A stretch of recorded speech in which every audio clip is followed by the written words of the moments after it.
नमस्कार। आशा करती हूँ सब अच्छे होंगे, कुशल मंगल होंगे। आज की हमारी कहानी रामायण काल की 5 सबसे शक्तिशाली महिलाओं पर है। तो वीडियो में लास्ट तक बने रहें और जानें कि रामायण में वे कौन सी 5 शक्तिशाली महिलाएं थी। आज उन पर बात करेंगे। तो बिना देरी किए वीडियो को शुरू करते हैं।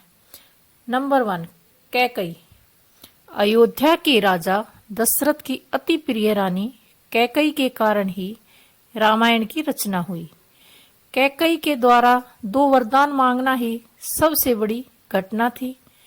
कुटिल मंत्रा की सलाह के अनुसार वे 2 वरदान महाराजा दशरथ से मांग ही लिए, जो अंततः रामायण की कथा के आधार पर बने।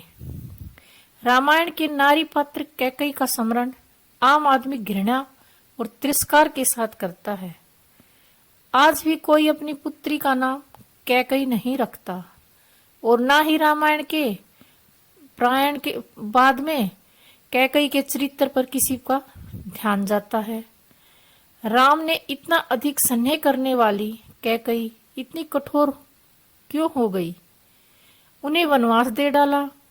श्रवण कुमार के पिता रतन ऋषि नंदीग्राम के राजा अशोकपति के राजपुरोहित थे और कैकई राजा अशुपति की बेटी थी। रतन ऋषि ने कैकई को सभी शास्त्र वेद पुराण की शिक्षा दी थी। राजा दशरथ की 3 रानियों में से सबसे छोटी रानी कैकई ने देवासुर संग्राम में दशरथ के साथ मिलकर युद्ध भी लड़ा था। रामायण काल की यह वह शक्तिशाली महिला थी। अब बात करेंगे नंबर 2, माता सीता। राजा जनक की पुत्री माता सीता का नाम जानकी है। उन्हें माता लक्ष्मी का रूप भी माना जाता है। उर्मिला, मांडवी और श्रुकीर्ति माता सीता की बहनें थी। उन्हें पृथ्वी की पुत्री भी माना जाता है, इसलिए उन्हें भाई का नाम मंगलदेव है। माता सीता ने अपने पतिव्रत धर्म का पालन करते हुए श्री राम के साथ वनवास का चयन किया। माता सीता सिर्फ गृहिणी ही नहीं थी, घर में रहकर रोटी बनाना या घर के कामकाज देखना, वे प्रभु श्री राम के कार्य में हाथ बटाती थी। इस तरह वे कामकाजी महिला भी थी। माता सीता का जब रावण ने अपहरण कर लिया और उन्हें अशोक वाटिका में रखा, तब इस कठिन परिस्थितियों में उन्होंने शील, सहनशीलता, साहस और धर्म का पालन किया। इस दौरान रावण ने उन्हें साम, दाम, दंड भेद हर तरह की नीति से अपनी ओर झुकाने का प्रयास किया, लेकिन माता सीता नहीं झुकी, क्योंकि उनको रावण की ताकत और वैभव के आगे अपने पति श्री राम और उनकी शक्ति के प्रति पूरा विश्वास था। लंकापति रावण ने अपहरण करके 2 वर्ष तक माता सीता को अपनी कैद में रखा। इस कैद में माता सीता एक वाटिका की गुफा में राक्षसनियों के पहरे में रहती थी। पद्म पुराण की कथा के अनुसार सीता धरती में नहीं समाई थी, बल्कि उन्होंने श्री राम के साथ रहकर सिंहासन का सुख भोगा था और उन्होंने भी राम के साथ जल समाधि ली थी। नंबर 3, मंदोदरी। मायासुर की पुत्री मंदोदरी रावण की पत्नी थी। वह रावण की राजनीति सलाहकार भी थी। हालांकि सीता हरण के समय उसने रावण को सलाह दी थी कि तुम्हें यह कार्य नहीं करना चाहिए। रावण ने उस वक्त उनकी सलाह नहीं मानी। रावण की पत्नी मंदोदरी की मां हेमा एक अप्सरा थी और उनके पिता एक असुर थे।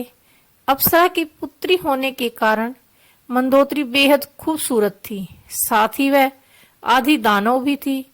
पंचकन्याओं में से एक मंदोदरी को चीर कुमारी के नाम से भी जाना जाता है। अपने पति रावण के मनोरंजनार्थ मंदोदरी ने ही शतरंज के खेल का आरंभ किया था।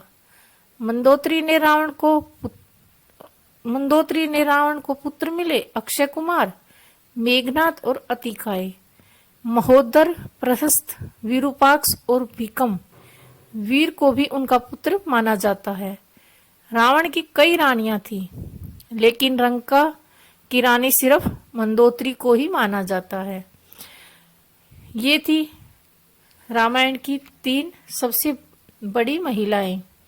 अब आता है नंबर 4, माता अंजनी।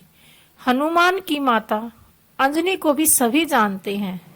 माता अंजनी पूर्व जन्म में देवराज इंद्र के दरबार में अप्सरा पूंचिकस्थला थी।